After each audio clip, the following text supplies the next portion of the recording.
Did 9/11 actually take place on the 11th of September 2001? Or is it all just a huge conspiracy and are we actually living in an alternate timeline? Sometimes I believe that the human race is divided into two subspecies, those with common sense and those without it. If you don't know by now, the Mandela Effect happens when a massive amount of people misremember something and they become adamant in their memories. The name comes from the fact that a massive amount of people believe they read in a newspaper that Nelson Mandela died in prison in the 90s, which it obviously isn't true. This phenomenon really took off when a popular series of books was misremembered widely as the Berenstain Bears, when it has always been the Berenstain Bears. This then went on to spiral out of control. In fact, there's a whole subreddit dedicated to this, which I obviously trolled through, and oh my god, some of the people that get behind this shit are genuinely insane. The most believed theory that nutjobs tend to come up with in order to explain the Mandela Effect, logically, is that there are minimum 2 parallel universes, and at some point in time they merged, or some people managed to get from universe A to universe B. An example of this would be that in universe A it's Berenstain Bears, and in universe B it's Berenstain Bears. So everyone that adamantly remembers incorrectly isn't just mistaken, no, they were transported to another timeline. They are aliens. A few other theories revolve around the government brainwashing us and whatnot, but the most commonly held belief is that there's a whole alternate timeline one. This isn't just a small portion of crazy flat earther-esque lunatics that exist in some far-off reaches of the internet either. This is very popular. It's so popular that a lot of prominent YouTubers have made videos surrounding the Mandela Effect, and they get behind the whole alternate timeline theory. Before making this video, I had a very brief understanding into the point of view that people who believe in this alternate timeline theory to explain the Mandela Effect have. So I decided to dig a bit deeper, and oh my god, let me tell you, some of the stuff I found is batshit insane. I'm going to go over some of the Mandela Effects I found on these insane deep web websites. I'll go over a particular few in more detail than others, and at the end I'm going to summarize why this is just all stupid nonsense and why you should not take anything these people say seriously. Let's ease into this gently before I get into the really insane ones. Does Mars have no moons? Or does Mars have 2 moons? In short, Mars has always had 2 moons, since the beginning of Mars. Whoever is remembering Mars having no moons is probably mistaking Mars for Mercury, which has no moons. Even then, the amount of moons per planet isn't exactly common knowledge for everyone, and it's an easily misremembered thing. It doesn't mean the whole universe is different. Another quite common or easily misremembered Mandela Effect is the fact that some people remember definitely being taught to them in school as definitely with an A. I'll put the spellings up on screen so you can see what I mean. Definitely is actually the most misspelled word in the English language, and it's for a good reason. Definitely can sound like definitely due to accent and enunciation. It's also similar to defiantly, so it's understandable people would get them mixed up. I used to. It's not proof that we have crossed timelines. In short, don't make batshit excuses for your awful spelling. Learn how to spell, you dumb fuck.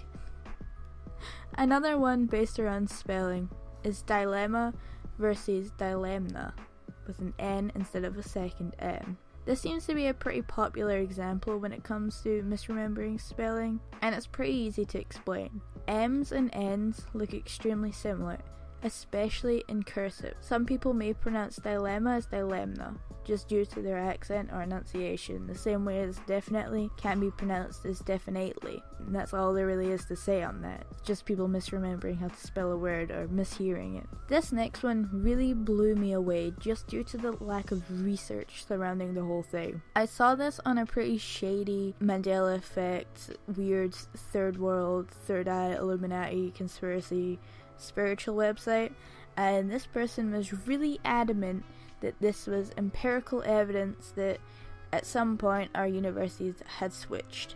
And it literally took me less than a minute to do research and disprove this whole thing. And that's that some people remember Dettol as Dettox.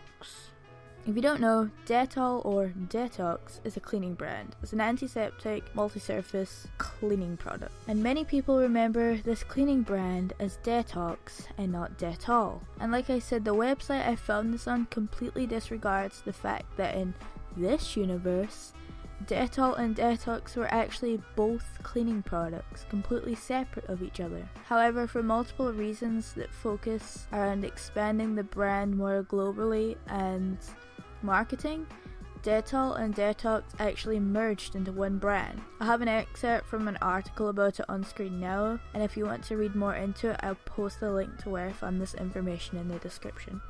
So in short, Dettol and Dettox both existed at some point. They just merged. This is not proof that two universes are coexisting side by side in which one has Dettol and one has Dettox. It took me less than a minute to find this out. What are these people doing? Anyway, these are pretty harmless and silly, so let's get into the real, serious, dark, nonsensical shit. I'm just gonna go balls deep and say the most mind-blowing Mandela Effect I could find. And that's that 9/11 happened on the 10th of September instead of the 11th of September. I feel like I need to just take a breather before explaining why this is the most ridiculous thing I've ever read. The reason some people remember 9/11 as being 9/10 could be one of two reasons. One, they were very young when it happened, and they misread or misheard the date, and somehow they were able to continue living just believing this, and they were never corrected, perhaps if they don't live in America. Or two, and this is the one I believe the most, the first plane hit at around 8 a.m, and by noon it was global news. Between those two times, rumours and fear were already quickly circulating around the globe. So it's possible someone in a time zone where it was still the 10th of September heard about this, and this went on to get the dates mixed up. And they were just never corrected, probably because it didn't play a big part in their lives. This 9/11 has always happened on 9/11. This is just insane. Like, I'm struggling to form a coherent sentence because I'm just shook, you know? Just the fact that somebody would try and use this as cohesive evidence that we're living in a universe next to another universe.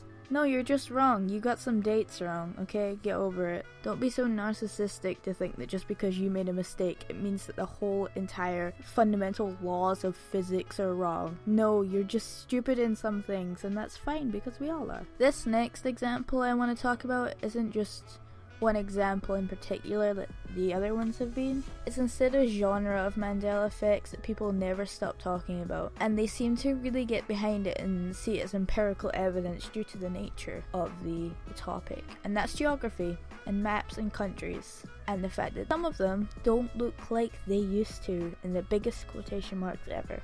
There are some really simple answers as to why a place may not look the same way you remember it, and they don't involve switching planets or traversing. I think I read somewhere that somebody believes that we've travelled 80,000 million light years across the galaxy, and that we're now living on the other end of the universe in an Earth that looks like our original Earth. However, it's a new synthetic Earth. It's just stupid. Anyway, these explanations don't involve anything like that. Explanation number 1. You misremembered something you learnt about when you were younger and just never really corrected it.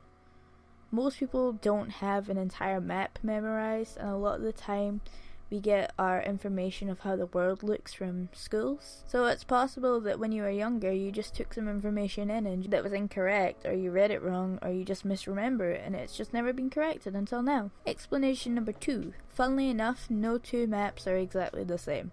So something may look to be in a certain area on one map and then look off on another map. This is just something that happens a lot, and it's why you should always cross-check with multiple maps and find specific coordinates if you're really looking to get precise with things. Explanation number 3. Similar to number 2, maps aren't actually drawn to scale, so sometimes proportions can be incredibly off. A common example of this is that Africa is so much larger in relation to other countries than it appears to be on most maps. I'll have a graphic up on screen to demonstrate what I mean by this because I feel like images can show it better than words can. Explanation number 4. You just generally heard or read false information, or perhaps information that people believed to be true at the time, but then later changed and you just never really caught up with it. Number 1 and number 4 can typically be related to just about all Mandela effects. Most Mandela effects tend to be 1 or 2 word differences, or a movie not looking the same, and to be honest, they can all be boiled down to misrepresentation, Chinese whispers, and human error. For example, Sex and the City has always been Sex and the City. The fact that it's commonly known as Sex in the City is because when it first came out, or when people start to speak about it, they may have abbreviated the and to a n, which is short for and. This sounds like in, especially when said in some accents, and so over the years it just morphed from Sex and the City to Sex in the City to Sex in the City. This chain of mishearing and popularizing mistakes can explain a majority of Mandela effects more effectively and logically than some insane theories about time shifts and alternate realities that some people believe.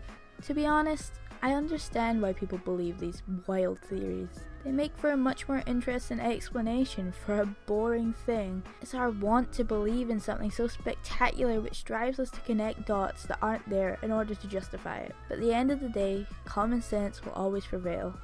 Quick side note before I go, I've decided I want to veer this channel to look more specifically at stuff concerning conspiracies, alternate reality games, debunking, and the supernatural. These are things that I'm specifically interested in, and I think I'll have more fun making them rather than just general videos on random topics. So stay tuned for some more spooky stuff, and I'll see you soon. Let's go have some fun.